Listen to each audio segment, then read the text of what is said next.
Boa noite a todas as pessoas que nos assistem. É com muita alegria que nós estamos estreando o Vasto Podcast, um podcast que tem o objetivo de falar de temas ligados ao meio ambiente, à saúde, aos negócios, ao empreendedorismo. Então, nós estamos hoje iniciando o nosso episódio número 1 com a nossa convidada, que é psicóloga, formada pela Universidade do Vale do Itajaí em 95. Ela tem especialização em psicopedagogia e mestrado em educação pela Universidade Tuiuti do Paraná. Ela concluiu o doutorado em educação pela mesma instituição e atua como conselheira técnica do Instituto Tecnologia e Dignidade Humana. Sua trajetória acadêmica e profissional é marcada pelo interesse em políticas públicas, educação infantil e os impactos da tecnologia na vida das pessoas.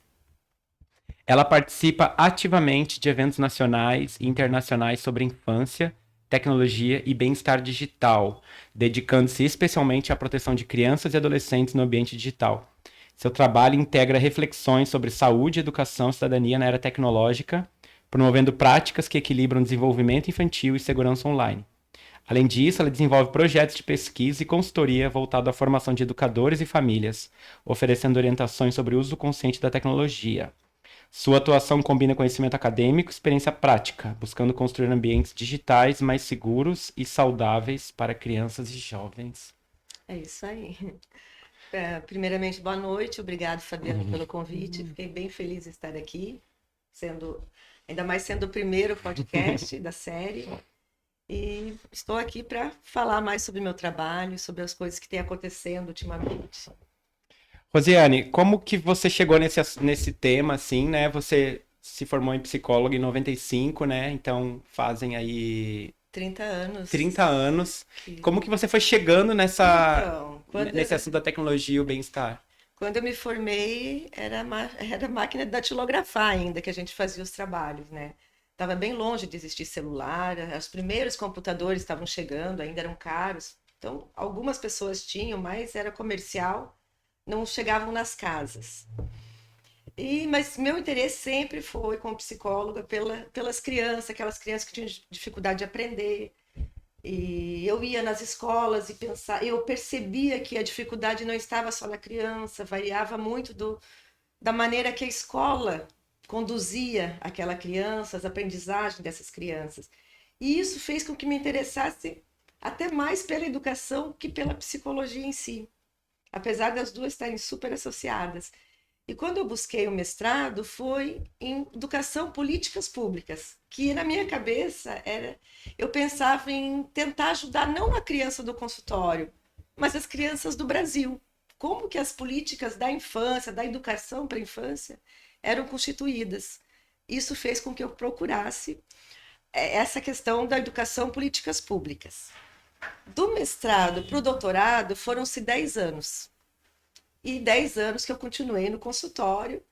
E bem nesses 10 anos, a tecnologia chegou com tudo na nossa sociedade. Então, celulares começaram a ficar de um preço mais popular, a ponto que todo mundo passou a ter um celular, independente da classe social. E chegaram essas tecnologias nas casas, nos lares dessas crianças. E aí foram acontecendo as mudanças, que eu via tanto na minha casa com os meus filhos, nas outras crianças que eu sempre observava, e nas crianças do meu consultório. Então, aquela pilha de gibis, de revistinhas que eu tinha ali, ninguém mais dava bola enquanto esperavam a consulta. As crianças já ficavam de olho no celular dos pais. E as queixas das escolas começaram a vir diferente. Começaram a vir mais casos de falta de atenção, de crianças com mais dificuldades de limite, crianças com sono que passavam a noite jogando. Então, as queixas começaram a refletir as mudanças que estavam acontecendo com a infância e com a adolescência bem nesse período. E isso fez com que eu procurasse saber mais do assunto, e me levou a conhecer o Instituto Tecnologia e Dignidade Humana, que é uma organização social de Curitiba que trabalhava, já fazem uns 15 anos, que estudam todos os impactos das tecnologias na vida das pessoas, principalmente os riscos e danos para a infância e para a adolescência. Aí eu comecei a me aprofundar no assunto, a ler. Tinha ainda poucas publicações aqui no Brasil, agora a gente já tem mais.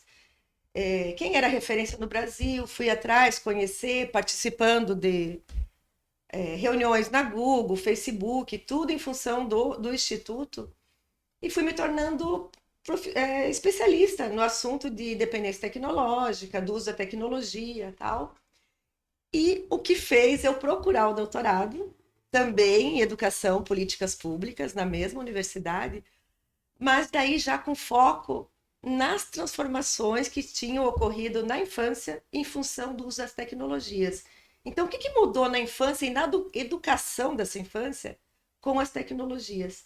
E isso que eu trabalho até hoje. E gosto, um assunto que cada vez está mais à tona e que eu tenho muito prazer em trabalhar, porque a gente consegue ver frutos desse trabalho sendo realizado. Maravilha. Acho que deixa o microfone um pouquinho mais perto para melhorar o áudio. Você teve agora próximo de alguns parlamentares lá em Brasília. Conta para nós como é que tá a movimentação desse ano. Parece que tá sendo um ano importante, ainda não terminou, né? Tivemos a proibição dos celulares em todas as escolas do Brasil, já era proibido em alguns estados e municípios, e aí veio a lei federal aprovada, acho que em janeiro, né? E depois agora a aprovação do que está sendo chamado de ECA digital. E deve ter outras coisas ainda. Essas são talvez as duas que mais chegou ao público em geral. Mas como é que você está vendo esse ano? E quais são suas movimentações lá com os parlamentares em Brasília? Então, para a gente está sendo realmente um ano que parece que tudo que a gente plantou está sendo colhido. Isso do celular, a proibição de celulares nas escolas, tem leis que já existem há mais de 20 anos. Em alguns municípios, estados? Estados e municípios, tá? Eu fui fazer uma busca e descobri que só um estado no Brasil que não tinha lei estadual que proibia. Todos os outros tinham, e o Distrito Federal. Uhum. E algumas dessas leis funcionavam, outros, os governadores da época contestavam, dizendo não, tem que usar, as escolas. Claro que as escolas têm obrigação de saber como usar, e as escolas, infelizmente, não estão preparadas para isso. E mais o problema da dependência digital, que era aquele aluno que já vinha dependente para a escola, avoado, queria estar em qualquer lugar, menos dentro de uma sala de aula, né? E que também começaram a trazer problemas para essa professora, para essa escola. Então, quando começou a ser divulgado isso,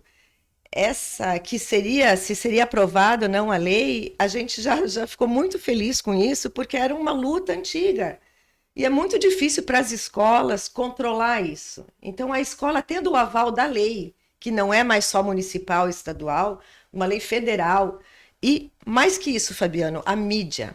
A mídia é importantíssimo, o trabalho que a mídia fez de mostrar casos, mostrar como que era a realidade de escolas, falar com os pais sobre isso. Então, o que era todo mundo, mesmo pais contra a lei, mas como é que eu vou me comunicar com meu filho? Como é que eu vou fazer? Gente, como é que era antes? A escola tem um telefone que qualquer emergência vai chegar no seu filho. A gente não precisa estar grudado no telefone para isso. E a escola é um local que não combina o telefone. Combina a tecnologia para ser usada de forma pedagógica. Isso não quer dizer ter um telefone celular na sala. Fora o que era falado, o que a gente escuta hoje de crianças dizendo que o recreio está durando mais na percepção delas, as bolas que estavam largadas voltaram a ser utilizadas, os grupinhos de teatro, de música, até lanche compartilhado, que não existia mais isso, era cada um no seu celular, nos seus aplicativos de preferência e tal. Então tinha um afastamento dessa socialização, que é o papel importantíssimo da escola, socializar.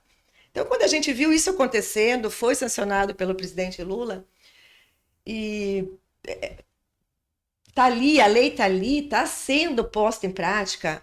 Ainda existe muita escola com dificuldade, chega para a gente queixa de professores, de alunos espertinhos que levam 2 celulares e entregam um no armário, o outro fica com eles. Mas já mudou muito. A gente tem que saber que esses alunos, a gente tem que chegar nos pais desses alunos e mostrar a importância dos pais colaborarem com a lei. Não, a lei por si só não resolve. tem que estar com a sociedade toda apoiando essa lei. E é pelo bem, então vamos apoiar. Então, a gente chegou.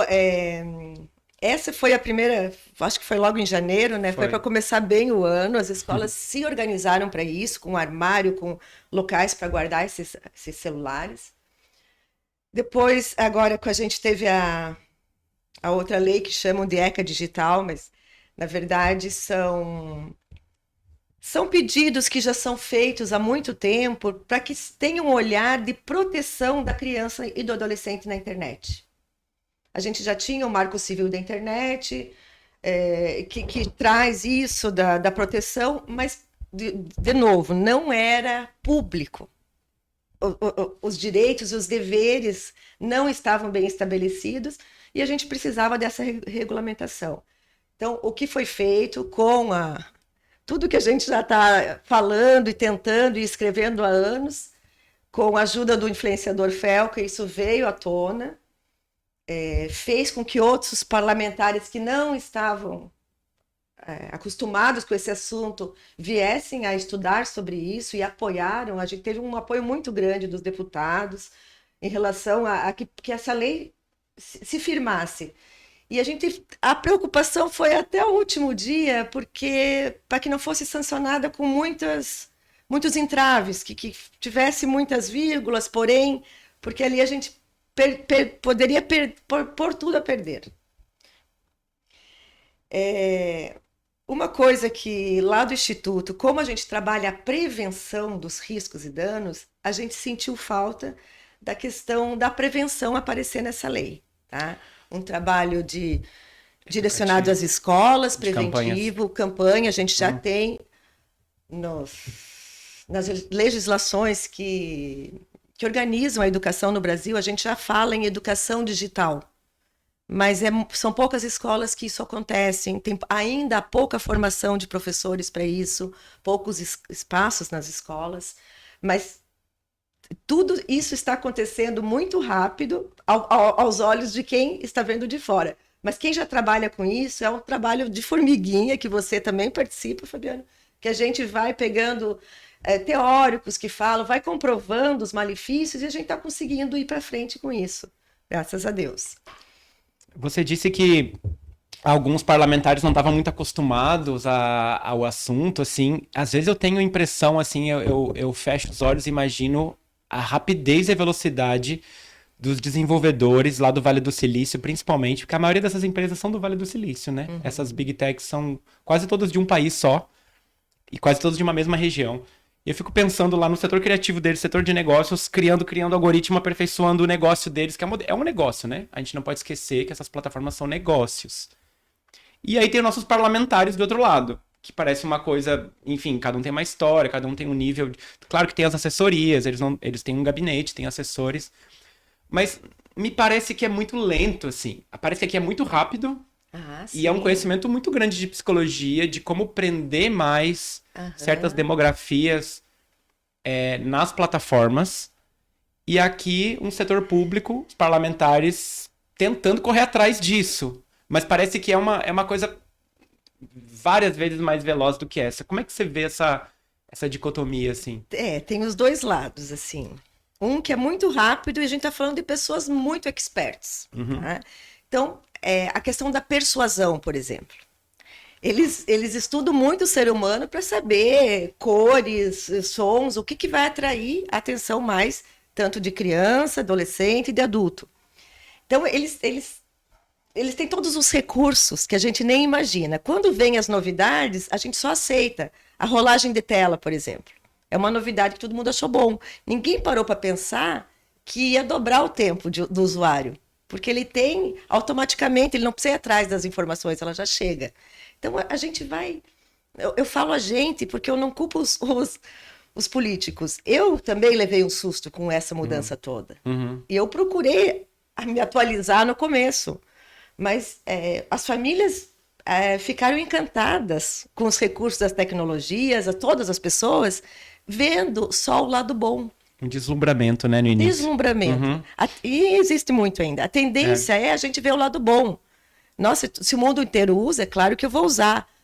As próprias legislações para a educação era voltadas à conectividade. Vamos encher de computadores as escolas, vamos fazer a internet bombar. Só que a maioria das escolas, infelizmente no Brasil, não tinha nem estrutura elétrica para computador. E não é jogar um computador com internet na frente de um aluno que ele vai aprender. A gente precisa formar os professores, que esse conteúdo que ele vai estudar online tenha relação com o que ele está aprendendo. E uma coisa que a gente tem que falar, informação não significa conhecimento. Informação demais não vai ajudar, principalmente quem está aprendendo, a construindo suas aprendizagens. Então, o que aconteceu é que, de novo, em função da mídia, que foi chegando através do Dr. Cristiano Nabuco, que é referência no Brasil, psicólogo, que trabalha com dependência tecnológica há anos, é uma reportagem daqui, outra dali, que foi chegando na mídia os riscos, os perigos. Espera aí, não é tudo maravilha. A gente tem que controlar tempo, tem que controlar o conteúdo. Não é tudo que está na internet que é bom e que é verdadeiro. A gente tem um monte de fake news. Então, aos poucos, eu acho que a mídia está fazendo esse trabalho, deve fazer mais, continuar fazendo, de mostrar, espera aí, a gente precisa respeitar um pouco, vamos pensar o que está acontecendo. Como é que a gente viveu tantos anos sem tecnologia e agora ela é tão imprescindível? A ponto que se a gente ficar um dia, se der um apagão, as pessoas piram. Você notou, assim, foi bem rápido essa virada na minha percepção, assim, porque coisa de uns 2 anos atrás, ainda era um pouco esse deslumbramento. Vamos botar ali 2022, 2023, ainda já tinha é óbvio que já tinha uma dependência tecnológica, já tinha, mas não, parece que não estava tão predominante na opinião pública. Ainda era um misto os benefícios, eu quero tecnologia na escola do meu filho, e já tinha o início de uma percepção. Mas entre 2022 e agora 2025, parece que essa coisa virou, pelo menos aumentou de 50%, não sei, minha percepção. É percepção ainda. Fabiano, muita gente ainda não sabe tá no deslumbramento. O que eu sei, o que você sabe. Muita gente. Tá? E, infelizmente, a educação nossa do Brasil, ela está sobrecarregada. Foi o que mais sofreu impacto de tudo isso, foi a educação. Veja lá na pandemia. Eles tiveram que se virar para dar aula online que nunca tinham dado antes. Então, e além da educação ter que corresponder a isso que esperam dela, que a escola tem que ser informatizada, tem que estar atualizada na parte de informática, ela está recebendo estudantes diferentes, que já não vêm como eram os estudantes de 10 anos atrás. Eles já vêm com um ritmo diferente, porque eles ficam muito em vídeos. Vídeos rápidos, vídeos curtos. Então, eles não estão perdendo aquela paciência que é necessária para aprender alguma coisa. Eles estão perdendo isso. Então, como que você vai ensinar um português, alguma coisa, para uma matemática, para uma criança, um adolescente que está aprendendo tudo muito rápido, que está tendo informações muito rápidas e quebradas e muito superficiais. Fragmentadas. Porque quando termina um vídeo de 5 segundos e começa outro vídeo, aliás, é menos que 5, às vezes é 3 segundos. Aquilo ali é uma quebra, e aí vem um outro. Não é como um filme de 1h30 que tem uma continuidade, tem uma narrativa, tem início, meio e fim. Então, isso vai talvez criando algo na mente também fragmentado. Sim, isso vira dificuldade de aprendizagem. Isso já é fato. Tá? A leitura, a gente está tendo uma geração que não lê muito pouco. Muito pouco. Eles têm dificuldade de entrar no mundo das letras, e não é assim, pode ler no computador. Além de no computador ter muito mais estímulo, eles estão com dificuldade de assentar, de entrar no texto. Quando você lê ou vê um filme longo, como você falou, a gente faz comparações. Conheço alguém desse jeito. Nossa, isso me lembra tal lugar que eu fui. Você vai fazendo essas conexões. Isso o cérebro está aprendendo. E vai lá para a memória profunda. Quando você aprende muito rápido, a informação é jogada. Ou você lê na tela superficialmente, que é muito difícil uma pessoa ler tudo que está na tela, você vai procurar as palavras-chave, inicial, o fim. O nosso cérebro ele fica só na memória transitória, esses conhecimentos. Então, memória de curto prazo? Memória de curto prazo. Ele não aprofunda. Então, se você perguntar daqui 10 dias, aquilo que você leu na tela, provavelmente eles não lembrem. Aquilo que você leu num livro, mesmo sofrendo, porque eles acham que é sofrimento ler, muita criança está achando hoje, aquilo vai ficar retido. Ô, Rosiane, eu vi uma postagem esses dias, eu não sei se era do Movimento Desconecta, de algum outro, que dizia assim: nós não somos contra as redes sociais, somos contra redes sociais que viciam. E aí eu fiquei pensando assim: eu sou do tempo que tinha uma rede social chamada Orkut, que eu acho que ela não tinha tantos padrões de viciação, de adição, como tem hoje. Claro, dava pra ficar um pouquinho viciado no Orkut, mas é muito diferente do Instagram. Não tinha internet nos dispositivos móveis. Então, será que o poder público, os estados, porque essas empresas operam em mais de 190 países e cada país tem o seu ordenamento jurídico. Será que não seria o caso de dizer para essas empresas, ok, você pode operar no meu país, você tem milhões de clientes aqui para sua empresa, mas a gente quer saber qual que é o seu algoritmo. Ou esse algoritmo tem que ser uma caixa preta? Porque essa é a minha pergunta. Porque esse algoritmo implica em muitas coisas. Implica até, em última instância, a saúde mental e até em gasto público em saúde pública. Tem muito impacto. Num algoritmo, que é uma decisão de programadores que estão lá em outro país. Nós estamos tendo agora um movimento em relação a isso, que o Brasil quer que as grandes redes, né, as big techs, elas tirem conteúdos do ar, que elas sigam a legislação brasileira. Só que, pasme, mas a maioria da população brasileira é contra isso. Eles querem liberdade. Para eles, qualquer coisa que você vá... Mesmo quando comete um crime. As pessoas não sabem do tanto de crime que existe online.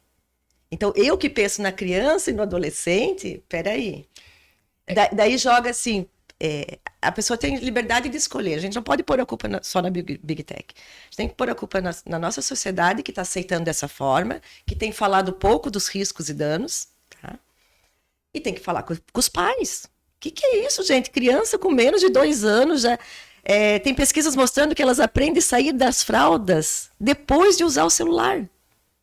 Então, o que é isso? Criança que só come com tecnologia, com videozinho, assistindo vídeo. Criança, o que é isso? A gente tá bagunçando todo um desenvolvimento infantil que precisa passar por certos estágios. A tecnologia é lá para frente, quando já estiver lendo, escrevendo e bem, compreendendo as coisas, porque daí não é qualquer informação que vai afetar. Outro lado, quando a gente fala em vício,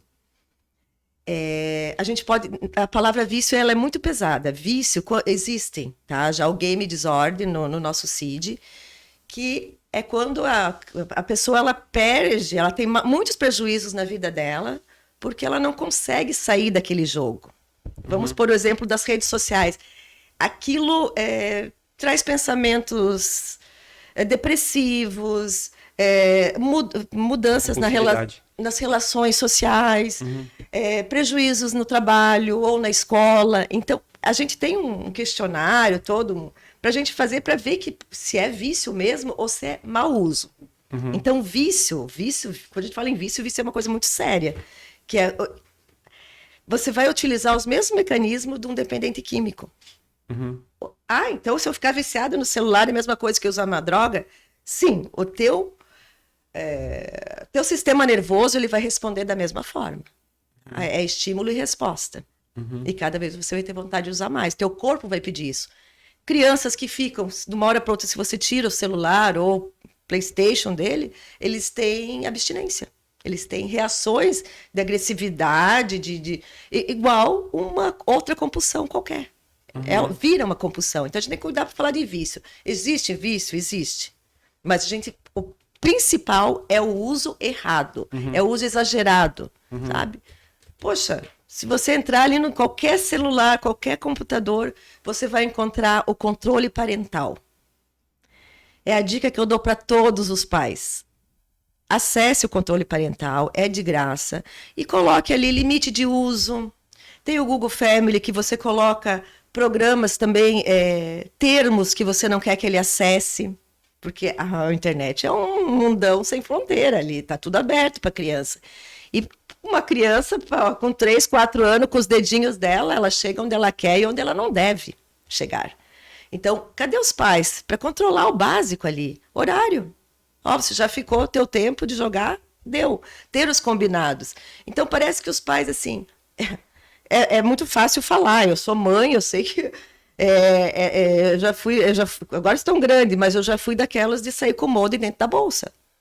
Então, não querem sair comigo, jogar, vocês não vão ficar... Se quiserem ter a internet, vamos fazer o que tem que ser feito, depois vocês vão ter horário. Mas não é fácil.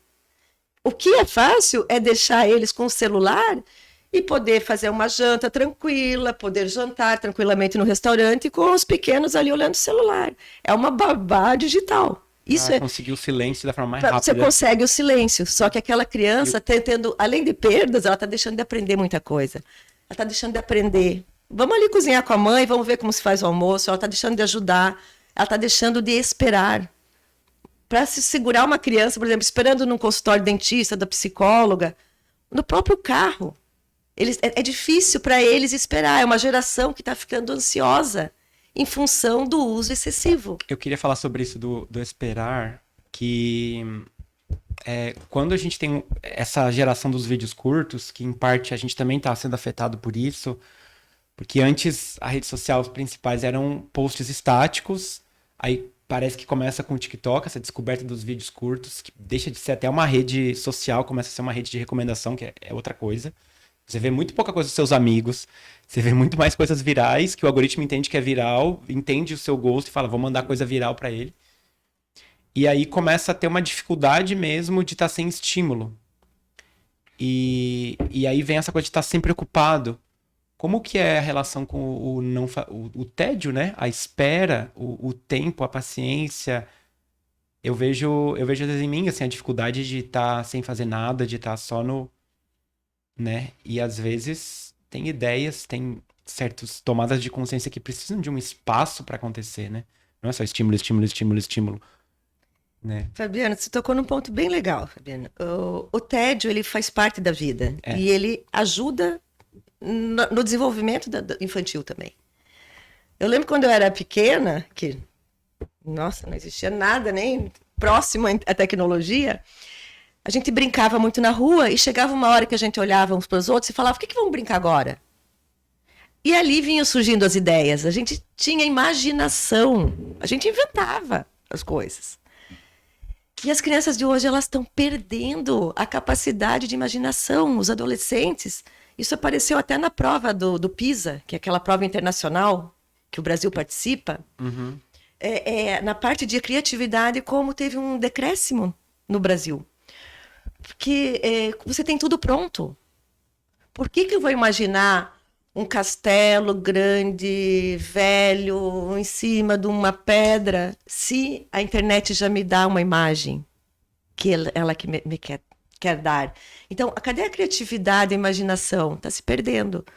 E o ócio, ao ficar sem fazer nada, é nessa hora que você vai pegar uma pedrinha, que você vai olhar a natureza que está ao redor, está se perdendo.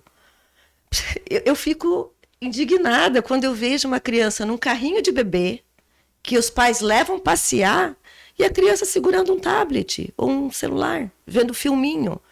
Para que você leva um bebê para passear?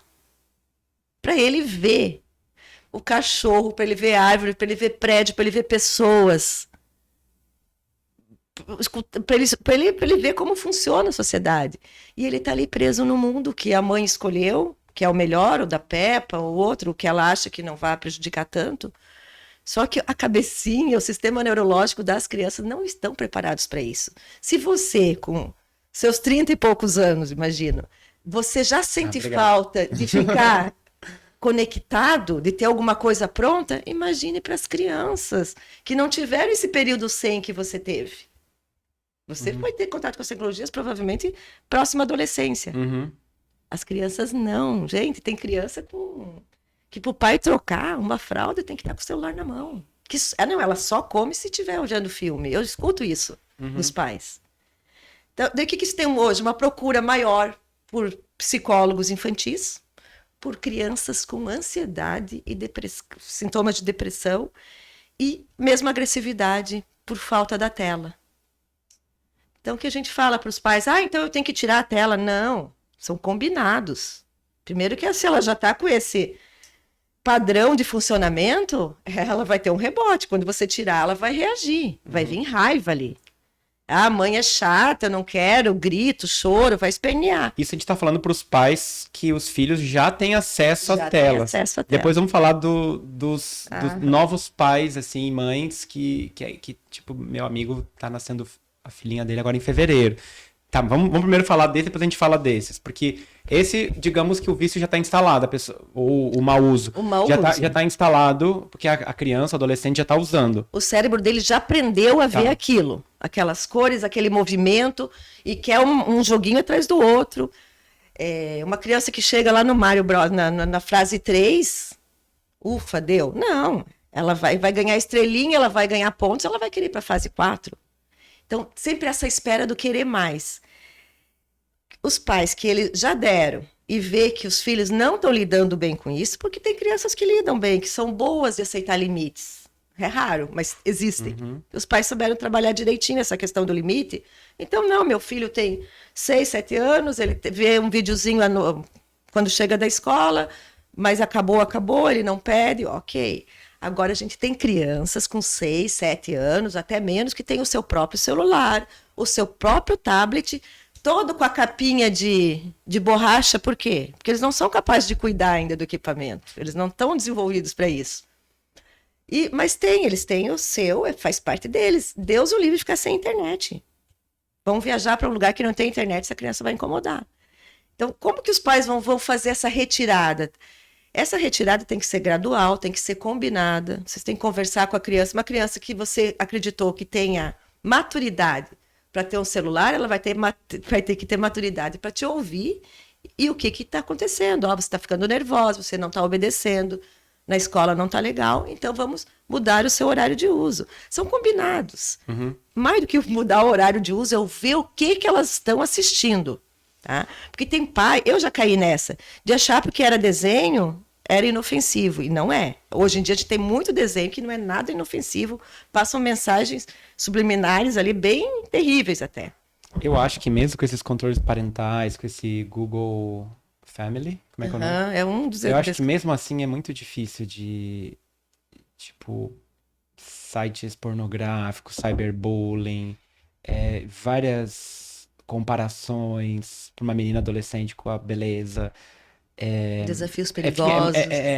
Hã? Desafios os perigosos. desafios, aqueles desafios que, meu Deus, então, que tem negócio que pensar maluco. que a criança, ela tá nessa Hã? fase que eu falei, a importância da socialização. Se ela tem, vamos pegar uma criança de 9, 10 anos, que todos os amigos dela têm WhatsApp, e ela não tem. Você sabe que idade se pode ter WhatsApp? Porque está ali no contrato que a gente assina ali, é 13 anos, a idade mínima, tá? Vai ver quantas crianças com menos de 13 anos têm, os pais nem sabem. A gente assina lá as letrinhas pequenas, concorda, sem ver os termos. Então, essa criança, ela vai ter tem gente que defende assim, chega uma idade e tem que dar, senão ela vai ficar por fora. Peraí. É para usar o quê? É só no grupo da escola? Então usa o celular da mãe. Usa o celular do pai. Tá aqui, vamos fazer para você. Você vai ficar por dentro do que acontece na escola. Se bem que professora nenhuma teria esse direito de fazer com uma criança de 13 anos ter uma rede social, né? Começa por aí. Escola nenhuma pode fazer isso. Senão você vai contra a lei. Então, assim, tem que ter. É o grupo da família. Então, quando ele tiver o seu celular, naquele momento de uso, restrinja quem são os grupos de WhatsApp, quem estão nesses grupos. Não deixe aceitar qualquer um. Fale a verdade para os seus filhos do que existe no mundo de maldade, que a gente não tem como proteger eles sem falar a verdade. Tá? Tem muita gente mal usando a internet, muita. E eu ouvi disso, né, deles. E o outro lado que tu me pediu. Então, com quem já usa é combinados. Fazer com isso dê certo. Vamos usar de forma produtiva. Ele fica meia hora por dia, porque ele adora estudar geografia, ver os planetas. Bora, vamos focar no que é bom para a criança. Vamos aprender música. Vamos aprender outra língua na internet. Tem muita coisa de graça. Mas tem o parque, tem a praia, tem os cachorros, tem o futebol, tem o esporte. Não é só tela, né? Esse é o problema. Enquanto estiver na tela, vamos priorizar o que tem de bom, porque tem muita coisa de bom. Vamos escolher. A criança não tem meios para fazer isso. Ela não está madura para isso. O cérebro dela não está pronto para analisar as consequências. Você que é pai, mãe, tio, vó, que tem que fazer isso por ela. Dê o telefone, você é responsável. Mesma coisa que se eu der um carro na mão do meu filho. Eu estou confiando que ele é responsável. Então eu prefiro não dar, porque eu estou pondo a vida dele e de outros em risco. Então pense nisso.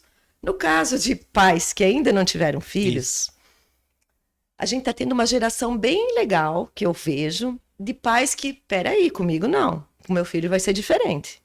Vou deixar só quando ele tiver a idade para usar. Tem pais que não deixam nem desenho infantil.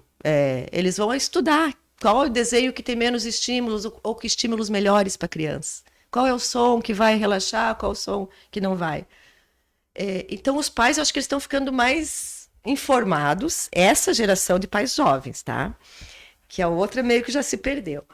Então, a gente vê uma chance ali. O que era meu sonho da Cineiva, que é a nossa presidente do Instituto, é chegar lá no hospital, nas salas lá de preparação para o parto. Sabe aquele curso pré-natal? Vamos falar isso no curso pré-natal, porque os pais não sabem. Eles foram criados com a tela achando normal. Então vamos dizer o que é importante para a criança, que é o que você falou. O que é importante para a criança? É a natureza, é a criança correr, brincar, o corpo, gastar energia, aprender a segurar a textura das coisas, para daí estar firme para uma escrita, para depois pensar no dedo de gatilho para a tela, que é o que está causando doença em muita criança pequena, indo para fisioterapia por dores, tanto de problemas de saúde física, na cervical, da cervical, que chama pescoço de texto, que é o pescoço caído. Podem reparar como as crianças estão ficando, adolescentes estão ficando corcundos. Tem a ver com o mau uso, o uso exagerado. Então, essas crianças, vamos deixar a criança ser criança. Qualquer manual infantil, por mais antigo, ou mesmo os novos, valorizam o aprender com a natureza, o aprender com o outro. Mas eu moro em apartamento. Vamos levar amigo para casa? Faz bagunça. Vamos fazer bagunça. Vamos fazer barraca dentro de casa. Vamos aproveitar. Essa infância, gente, passa tão rápido. E para eles é tão importante. O brinquedo, ele tem uma importância enorme na vida de uma criança. Vai fazer... Para mim, Rosiane, eu acredito que é mais importante você estimular as brincadeiras de uma criança até os 10 anos do que dar um celular ou qualquer eletrônico. Eles são inteligentes, eles aprendem em um dia a utilizar os eletrônicos. Eles não precisam de 10 anos para isso. Eles não vão ficar para trás de ninguém. Tu sabe que a gente tem muita coisa na nossa sociedade que é proibido para menores de 18 anos, outras que são proibidas para menores de 21 anos, né? Como dirigir, bebida alcoólica, não sei como é que tá, assim. Em outros países. Aqui tem uma certa legislação de bebida alcoólica, mais ou menos. Bem menos, não. E aí tem esse autor, Jonathan Haidt, né? Que ele fala de adiar, me corrija se eu estiver errado, mas adiar a entrega de um smartphone até os 14 anos e adiar a entrada nas redes sociais até os 16 anos. Isso baseado em neurociência, em estudo. O autor do livro Geração Ansiosa, né? Então, eu acho isso fantástico como proposta e eu acho que isso tem que virar uma pauta nacional, assim, inclusive de fortalecimento, e não a gente dar o braço a torcer, porque eu acredito que vai ter muito mais benefício com isso do que malefício. E a gente precisa pensar como a gente vai fazer isso, né? Porque eu não vejo benefício de ter um smartphone antes dos 14, eu não consigo ver. Pois é, só que a gente tem que ver a questão do deslumbramento, tá? E do que já está acontecendo. Então, às vezes, já me perguntaram no grupo o que eu achava disso, que muitas pessoas acham muito radical esses pais que não dão até os 14 anos. Eu não acho radical. É uma minoria que pensa, que é a favor de proteger os filhos, é uma minoria ainda, né? E mesmo quem trabalha com isso acha assim, exagero. Eu acho que essa criança tem que mostrar maturidade, não é idade. Sabe? Só 18 anos. Vamos dizer que seja com 14 anos, se ele tiver madura, mas já está indo para o mercado de trabalho como menor aprendiz, estuda, usa a internet para estudo, de repente, eu acho que tem mais a ver com a maturidade do que a idade. E quem que vai saber isso são os pais. A gente tem que tomar muito cuidado com a liberdade que esses pais têm para criar os filhos. Só que enquanto eles estiverem ali até os 12, 14 anos, tem leis que protegem essas crianças. Aí sim. Por isso que é mais fácil a gente falar em criança e adolescente. Passou dos 14, você já começa a ter muitas contradições, muitos debates, vai dar muito pano para manga. Entendeu? Então, é difícil estipular uma idade. O que a gente tem que fazer é cuidar bem das crianças. Então, vamos garantir que essas crianças até o quê? Se a gente conseguisse garantir que até 8 anos eles não iam ter acesso, já seria muito. Até 4 já seria muito. Eu acho muito pouco. Pois é, mas não adianta a gente idealizar uma coisa que não vai... nós estamos não... no Brasil, que é um país que tem muita dificuldade de seguir regras. Todo adolescente, criança e adolescente que está usando Instagram, Facebook, TikTok e WhatsApp com menos de 13 anos, ela está indo contra uma lei. E os pais estão ensinando o quê? A gente dá um jeitinho. Usa aqui, a mãe dá um jeito, põe meu CPF e tal. Então, tá vendo que a gente não pode tentar ir com tudo para cima disso, para cima dos pais. A gente tem que mostrar, informar. Mostrar, é uma opção tua. Deixar que teu filho durma às 2 da manhã e fique jogando numa sala lá. Mas que tenha chat. Os pais têm essas consciências? Não, aí que tá. A maioria dos pais não tem informação. Eu não tinha. A maioria dos pais está no corre para pagar as contas. Aí teve filho. Quer ser um bom pai, quer ser legal com seus filhos. E vai na onda. A quantidade de destruições, impactos e possíveis doenças mentais, transtornos que podem advir desse uso precoce. Que mesmo nos adultos já tem muitos impactos. Imagina por uma criança lá com 12, 13 anos, uma menina comparando, formando a identidade dela, aquele algoritmo vindo com tudo, porque sabe que se ela tiver mal, ela vai usar mais. Isso é muito cruel, muito perverso.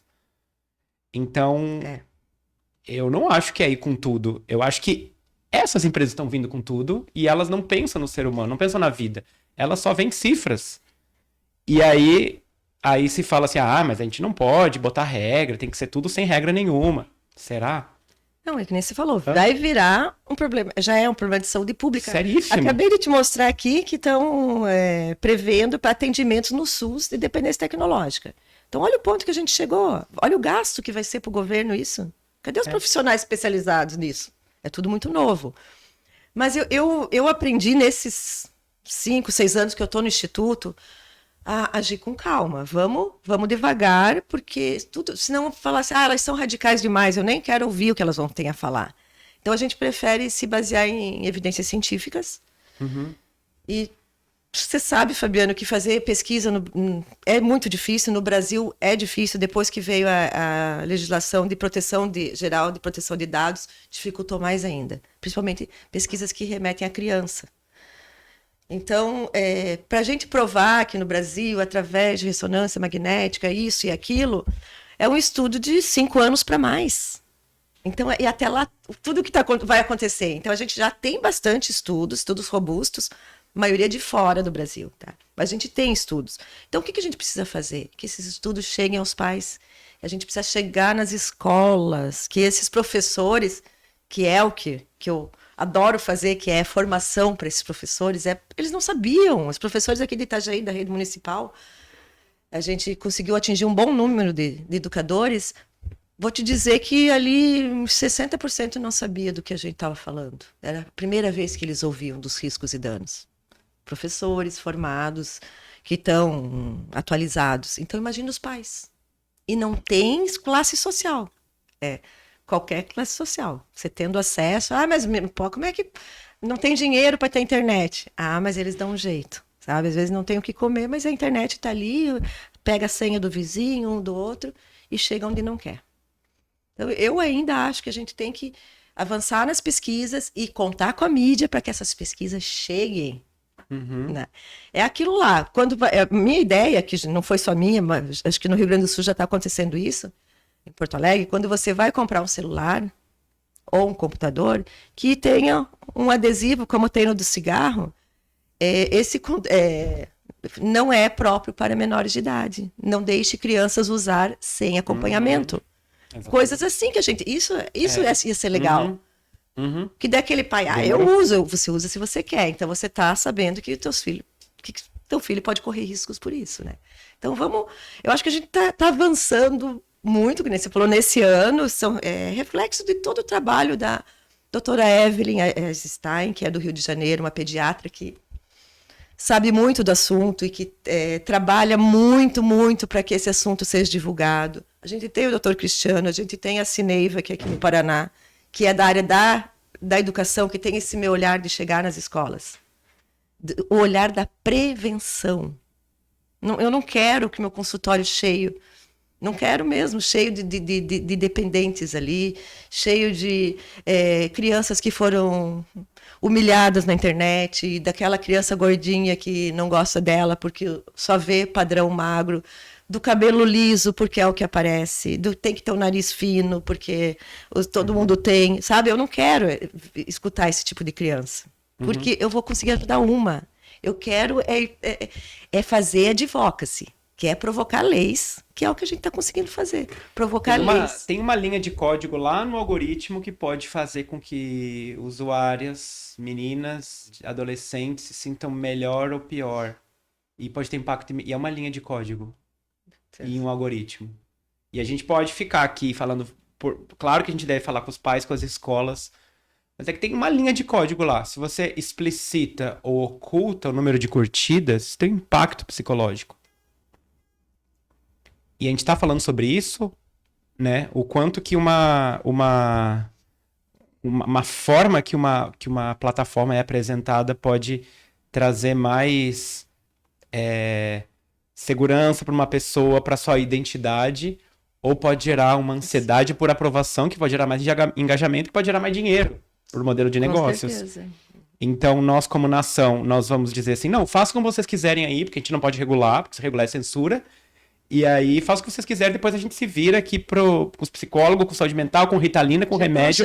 Mas a gente não pode botar uma vírgula de regra para essas empresas, porque elas são intocáveis.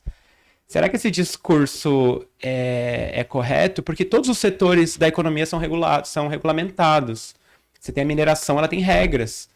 Você tem a indústria das roupas, tem regras. A indústria financeira tem regras. O mercado financeiro. E por que o mercado de tecnologia... Por que as empresas de tecnologia não podem ter regras? Primeiro porque quando fala nisso, você fala, não, é censura, é censura. Daí, eu queria falar para essas pessoas que falam que é censura, eu pergunto, tá, você diz que é censura, então essas empresas que são quase trilionárias, elas não podem ter regra nenhuma, porque não é censura. Tá, vamos supor que dá um vazamento aí de fotos íntimas de alguém da sua família. O que você ia fazer? Você ia querer que tirasse as fotos do ar? Ou ia ser querer... então é censura. Não, tem que deixar livre. Não é liberdade? Então deixa as fotos íntimas que vazaram de pessoas queridas da sua família. E aí? Onde é que entra essa tal liberdade que eles falam tanto? Não é... Eu também sou contra. Claro que a gente tem que ter liberdade, mas a gente tá falando de outra coisa.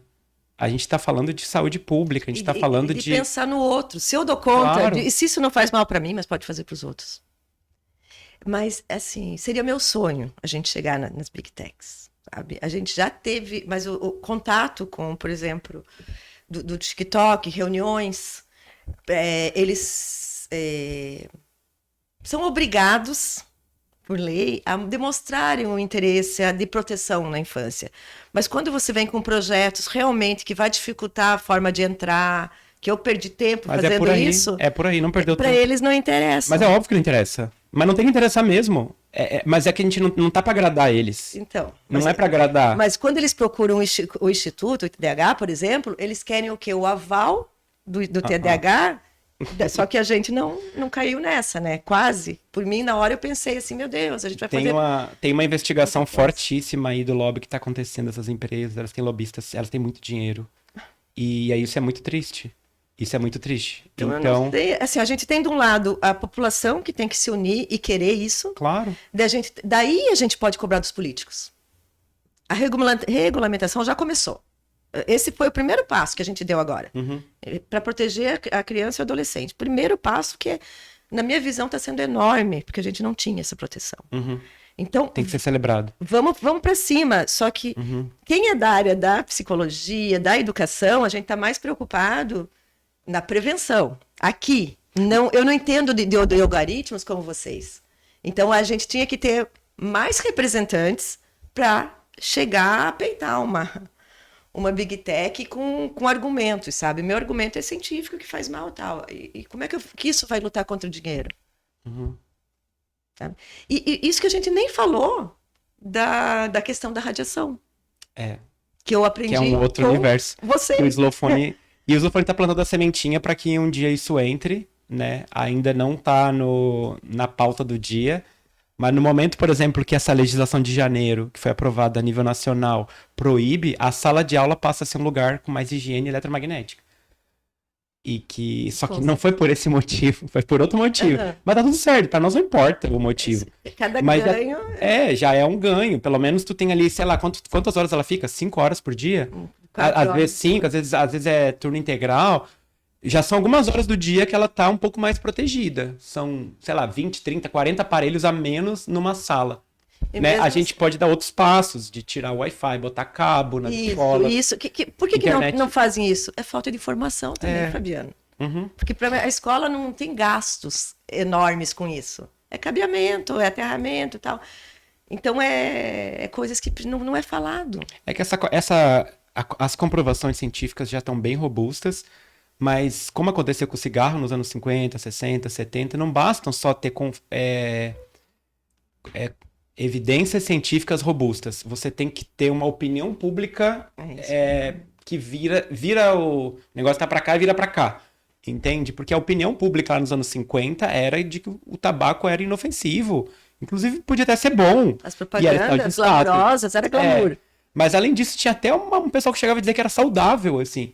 Ah, não, acho que é saudável fumar, porque pode não sei o quê. E tinha médicos que recomendavam. E aí já pipocavam as pesquisas. Aí são décadas até que a coisa gire. Né? Então a poluição eletromagnética também vai ser uma coisa assim, que a gente não sabe qual década que vai girar. Só que a gente está surfando na onda agora da dependência tecnológica, porque é o que está na pauta. A adultização. É essas coisas que estão na pauta agora. Então, a gente continua fazendo nosso trabalho ali. Meu Deus, mas há quantos anos que a gente fala entre a gente que tá demais? Que, gente, não deixa a criança fazer vídeo. Não é só a tua família que vai ver. Sabe, cuida com as imagens que você coloca. Não deixa teu filho falar com qualquer um. A gente precisa estudar esse vídeo A gente fala. Daí agora parece que está ecoando. E a gente não usava a palavra adultização, mas estava na cara isso.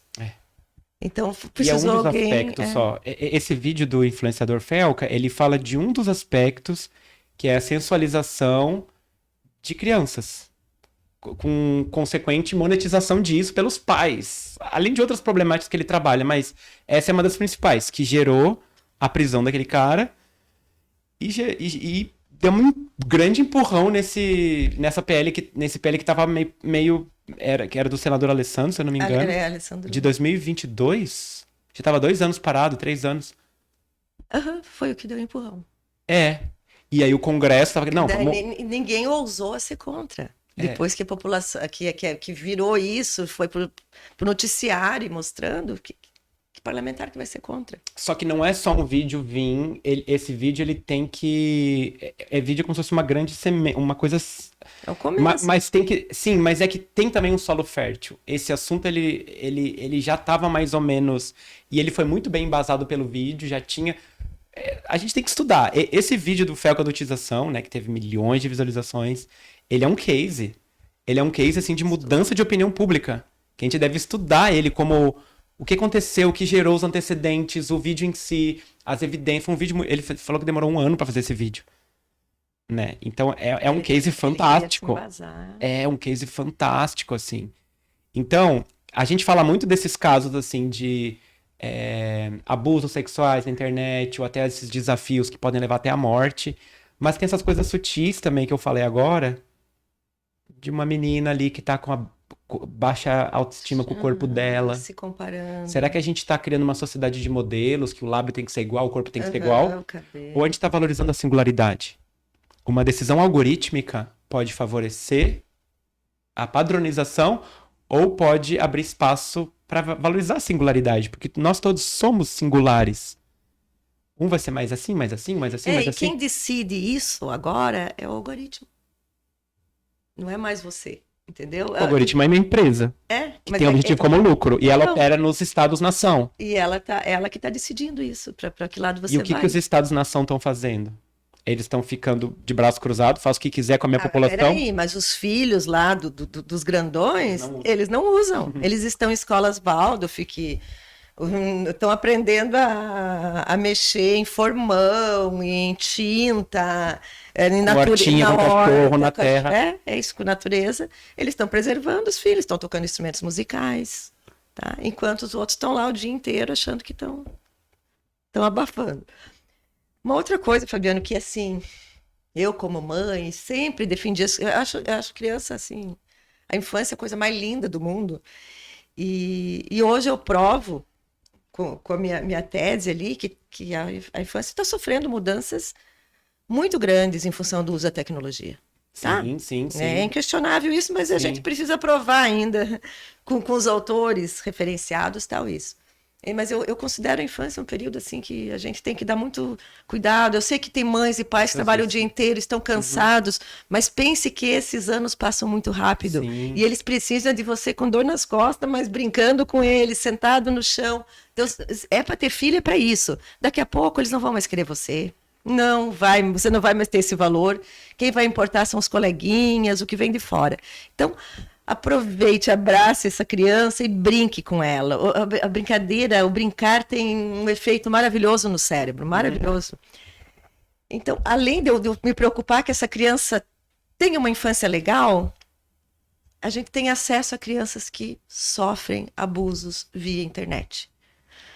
E é um assunto, quando eu falo em abuso sexual, todo mundo vira a cara, ninguém quer ouvir. Ninguém quer falar disso. Tem que falar. Eu também não acho que eu gosto. A adultização fala disso. Gosto de falar disso? Não gosto. Não, tem que falar. Então, tudo que a gente sabe que tem acontecido, ainda acontece. Meu Deus, a gente está em 2025, ainda acontece. Às vezes dentro de casa, com familiares próximos, agora está acontecendo na internet.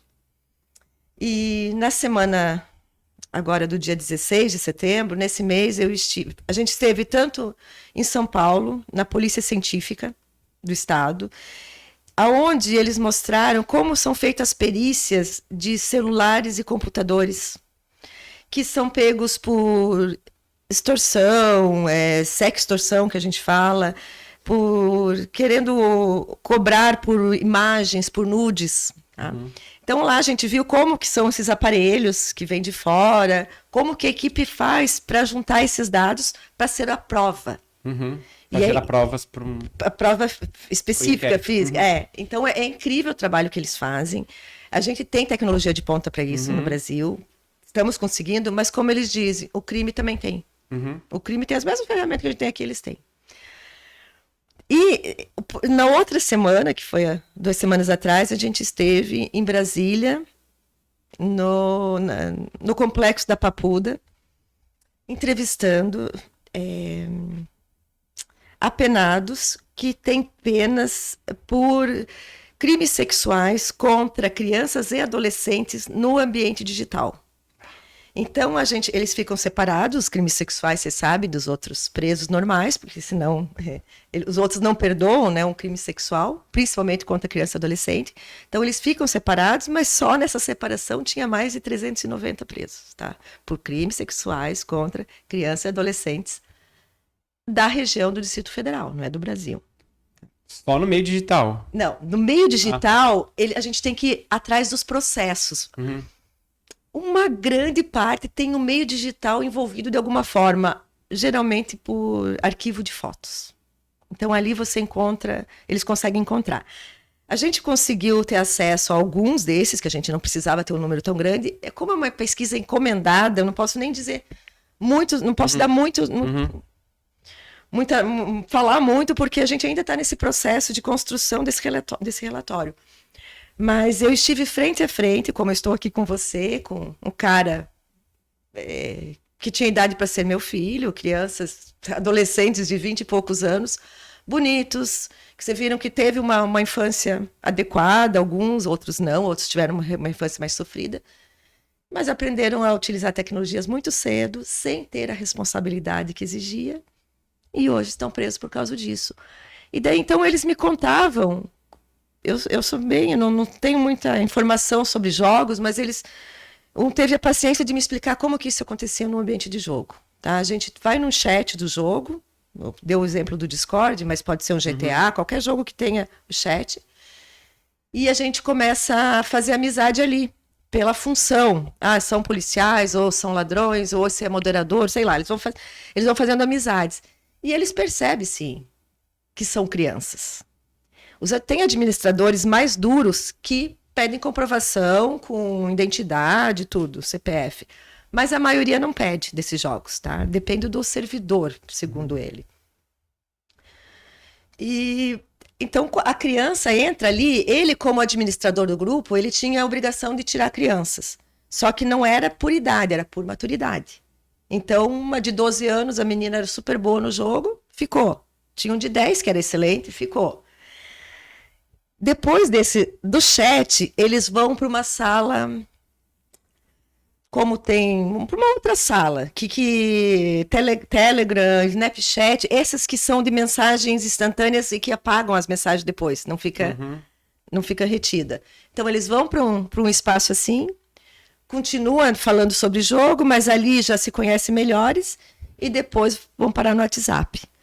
Então, o cara que está jogando e tem qualquer inclinação por criança, sexual por criança ou adolescente, ele tem o prato cheio ali.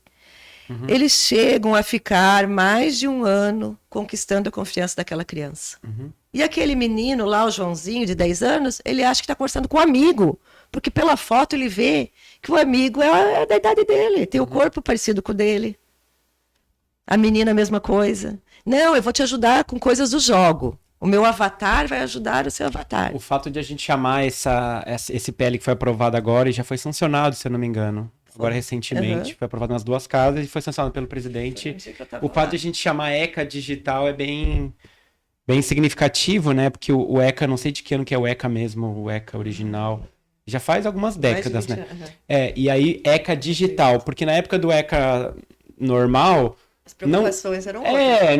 O meio digital era muito insignificante, talvez, naquela época. Era mais adultos que usavam, e ainda poucos adultos. E aí, algumas décadas vêm e o meio digital começa a ser muito preponderante. Então, provavelmente, esse PL, ele pegou alguns aspectos. Eu também ouvi dizer que muita gente elogiou.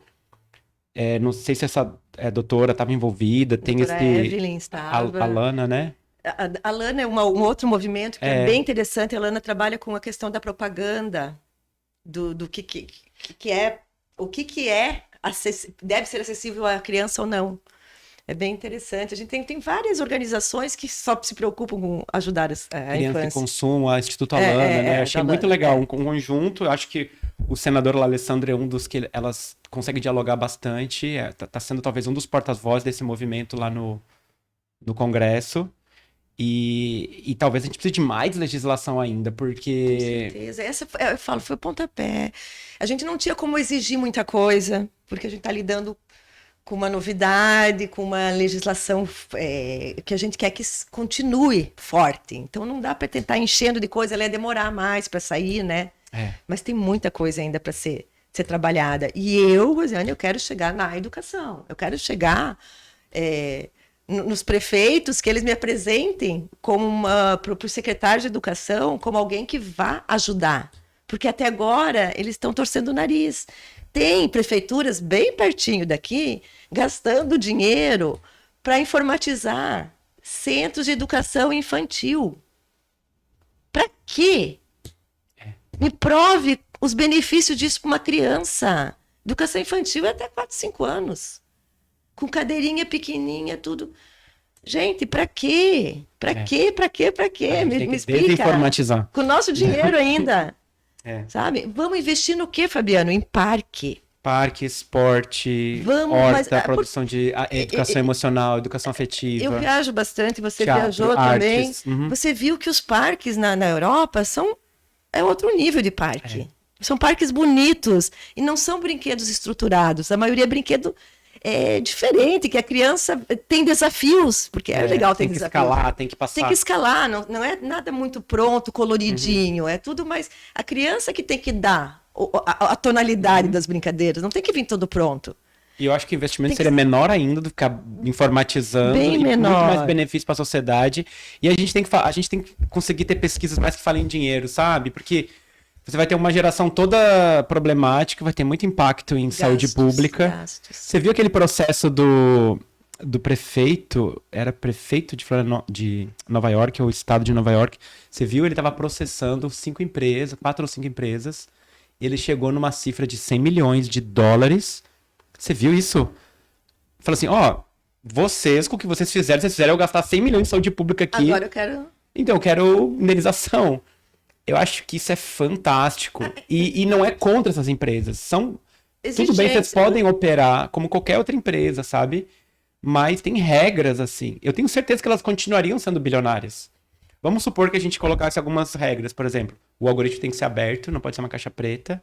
Tem que eliminar os dark patterns, né? Os padrões de viciação. Continua tendo teus aplicativos, mas elimina isso, o que a gente apontar. A gente quer um algoritmo que gere uma saúde mental, já que comprovado por tais e tais e tais e tais pesquisas, né? Que são tudo elementos. Vai mostrar curtida ou não vai mostrar curtida? Vai... vários pequenos detalhes. Isso da curtida foi um exemplo, que teve uma mudança devido a reclamações dos profissionais, né? Toda essa equipe que... Então, assim, o que você está falando seria o ideal. Só que primeiro que a gente não está em Nova York, a gente está no Brasil. Então, a gente sabe que aqui a gente tem que começar... Vou voltar de novo, começar lá pela sociedade, pelo chão da sociedade, que elas que entendam que não é só maravilha e tecnologia.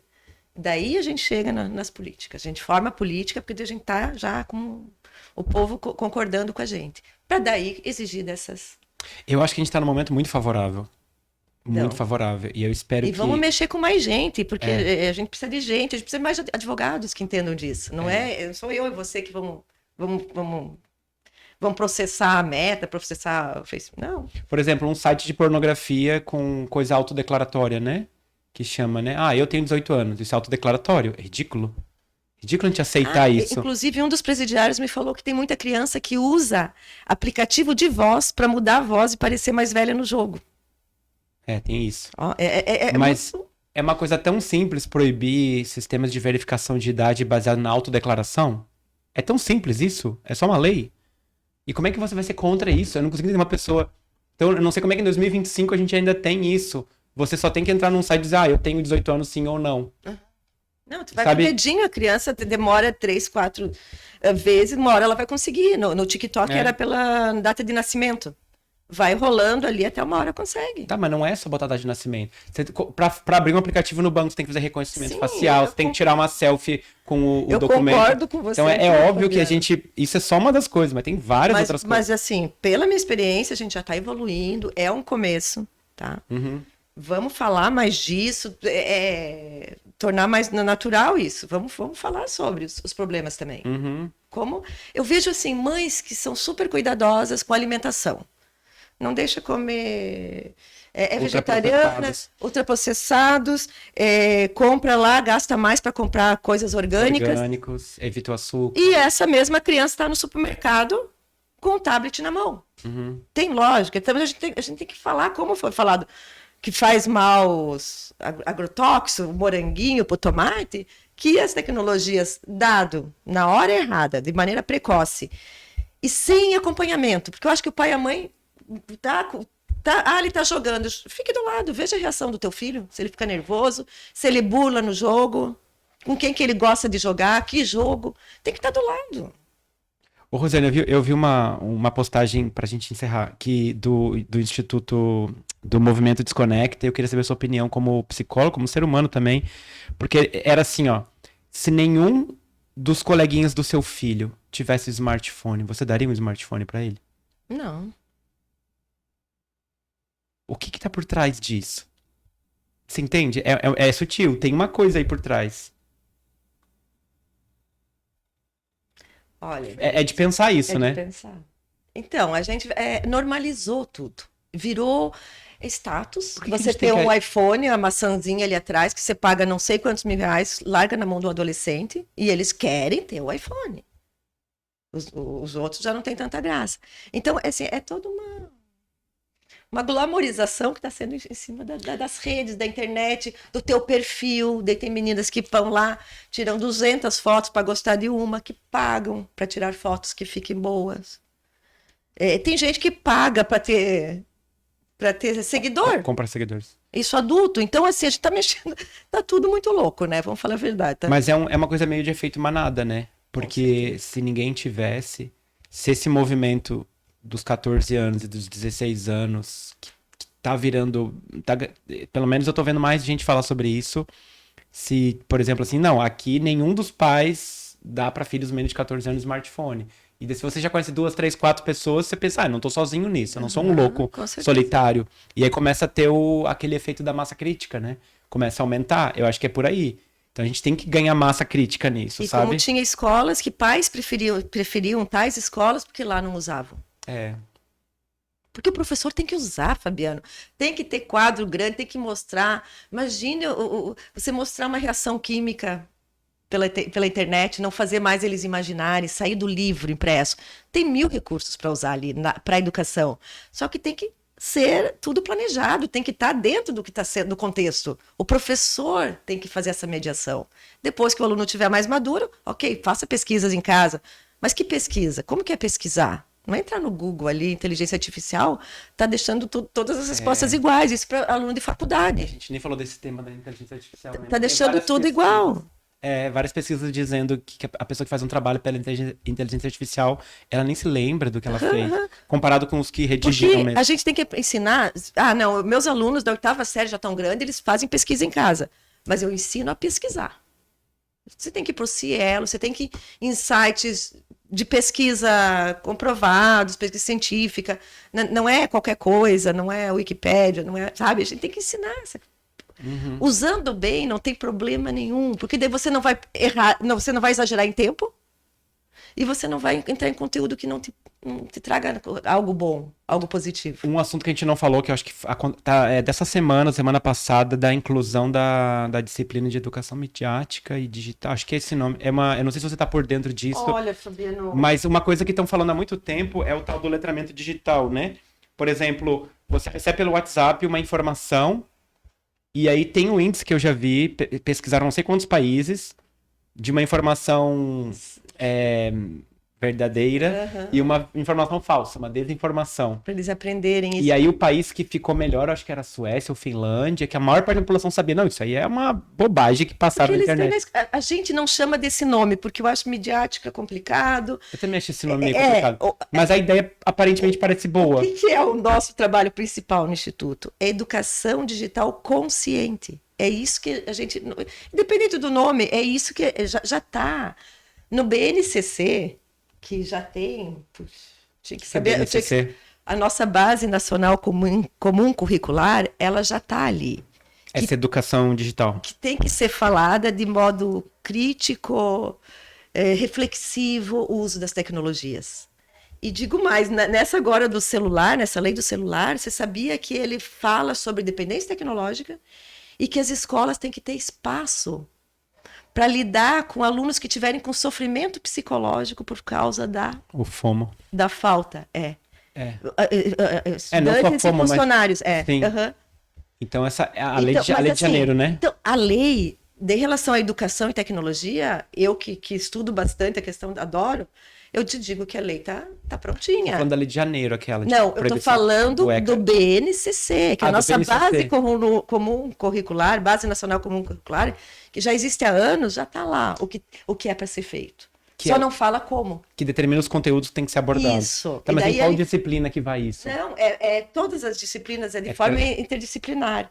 Então, o que falta ali é os professores ter essa formação, porque hoje eu estou trabalhando física, eu posso chegar no assunto. Eu estou trabalhando biologia, eu posso trabalhar algum assunto que tenha a ver com essa educação digital. Mas eles não sabem como. Os professores estão cansados, estão cheios de demandas. Então, a nossa ideia é que chegue uma coisa mais simplificada, com exemplos de como fazer na sala. Começar com quando você faz o diagnóstico. Vamos pegar a 6ª série A. Vamos ver a questão de uso aqui. Vamos fazer 5, 6 perguntinhas e vamos fazer essa devolução para os alunos. Faz gráfico disso, usa na matemática, dá um jeito. Vamos escrever sobre isso, já vira redação. E que os alunos vão saber, nossa sala usa mais do que imaginava, dorme pouco, tal. Eu acho que a criança tem que começar a ter consciência também do uso dela para aceitar esses limites, essas que já estão usando. Então tem muita coisa para se fazer. As leis estão aí, não são ruins, as nossas leis de educação são boas, elas precisam ser praticadas, que o Estado dê essa formação maior para os professores. As formações já existem lá no site do MEC, tu vai ver algumas formações, mas tem pouco acesso, é tudo assíncrona. O professor não pode perguntar. Tudo online, tudo curso tudo gravado. online, tudo curso gravado. Não é a mesma coisa. A gente sabe que não é a mesma coisa. Então, vamos chegar na educação, vamos começar por ali. Para mim, seria por ali, porque a escola consegue chamar os pais, né? Que é o melhor jeito de chegar nos pais é através da escola. Vamos chegar na mídia. Vamos amaciar o coração desses nossos representantes para esse tema. Vamos chamar eles para a gravidade do tema, para que a gente não precise mais, em presídio, escutar de um cara que pegou 14 anos de pena, porque tinha... 14 não, esse pegou 40. Tinha mais de 400 fotos de crianças que eram subordinadas a ele de alguma forma, ele tinha um controle sobre essas crianças. Para ele falando, a internet não é lugar de criança. O que você falaria para os pais? Não dê celular para os seus filhos sem acompanhar. Gente, você tem que escutar isso de um... Mesmo acompanhando, eu acho que mesmo acompanhando é muito difícil, sabe? É muito difícil. Quem que tá... Os pais trabalham. Eu acho que a melhor coisa é não dar o celular até uma certa idade. Pois é, Fabiano, mas assim, ó, Não adianta. nós estamos falando, você ainda não tem seus filhos. Eu sei que é fácil falar e eu sei que... É uma realidade... Não, hoje, que os meus já passaram dos 18, não tem como não dar. Mas o importante é que até essa idade você tenha ensinado. Não entra em site que não presta. Vai ver o que ele está jogando. O que essa múmia faz? Por que tem esse cara? Por que tem a polícia? É perguntar, é saber. Porque os jogos, quem classifica a indicação, coloca a idade, a etária, não é um especialista, não é um pedagogo, não é um psicólogo, não é um neuro. Eu acho que a gente não pode colocar tudo só eu acho que é uma parte do processo os pais orientarem. Mas não dá pra... Tu viu aquele videozinho que a gente mandou recentemente? Não sei se tu deve ter em alguns grupos, mas a gente mandou. É um pai, assim, dizendo, boa noite. Ali tem todo o conteúdo de pornografia da humanidade. Aqui tem um cara que vai tentar te enganar dentro do quarto do menino. Depois eu vou te mandar esse vídeo. Então acho que não dá pra botar toda a responsabilidade só nos pais, na escola e na autorresponsabilidade. É muita coisa. Porque é um terreno, a gente bota como se fosse assim, anda num precipício, mas... Mas assim... Eu acho que é responsabilidade compartilhada. A Google ou outras empresas não colocarem computadores e celulares nas casas, quem colocou que é responsável? Eles estão dando a internet. A gente já sabe o que está lá, que tem muita coisa que não presta. Então, tá vendo ali, por isso que entra os pais. Quem deu esse celular para a criança? Por que ele comprou? A escola pediu? Não. Ele quis dar. Então, esse quis dar para quê? Para eu ter mais tempo só com a minha esposa, para eu poder ir para academia, para eu poder ficar tranquilo. Então, a gente tem que repensar a própria maternidade e paternidade. Por isso que eu não estou culpando os pais, mas eu quero que eles tenham a consciência que eu tenho hoje, que eu não teria errado também tanto lá atrás, se eu soubesse metade do que eu sei hoje. Sim.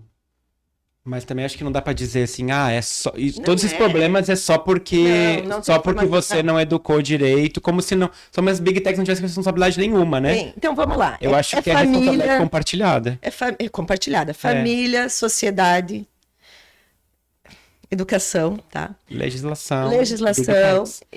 Para chegar nas Big Techs. Então, eu acho que o recado, assim, hoje... Seu recado final, pra gente finalizar. Meu recado final é: cuidem das nossas crianças. As crianças precisam brincar, correr, cantar, pular, se divertir, não através de uma tela. Ela precisa de conexões reais. Olhe pro olho do seu filho, abrace seu filho. E seja um adolescente, gente boa, legal, que só vai ganhar com isso. É isso. Muito obrigado, Rosiane Bernardi. Esse foi o nosso episódio 001 do Vasto. Muito obrigado. Obrigada.